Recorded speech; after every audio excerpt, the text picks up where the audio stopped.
sheri naenda kukumbuye gose nana gishashas gishasha sheri kirahari tenda givuze gishasha nawe ubugifise yo sheri mbayira rero bana gishasha ndagukunda nzaseri rero nanje ndagukunda gose sha uwo mutipe ngo namukorera akaje ariko njya nahita nicaye ngaha neza yareka ndamukorere ko ndagukunda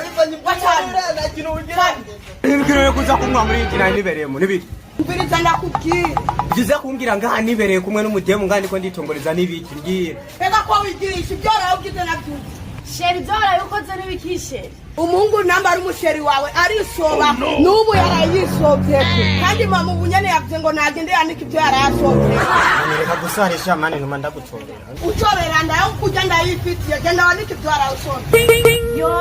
sheri kumbura isobako oya sheri jesi nisoba ahubwo n'unyene yarayasosoba uko nikuvuze ndi amamagare mama numva icyo umubwira yarabesheshe nubona no kwisoba gajenga nuko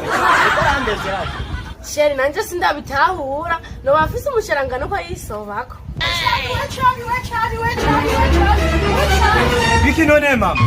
musege ko narinda murungitse akubwiye ngo iki mama je namubyagende kwandikira bijyara yasobye ko yanze mama none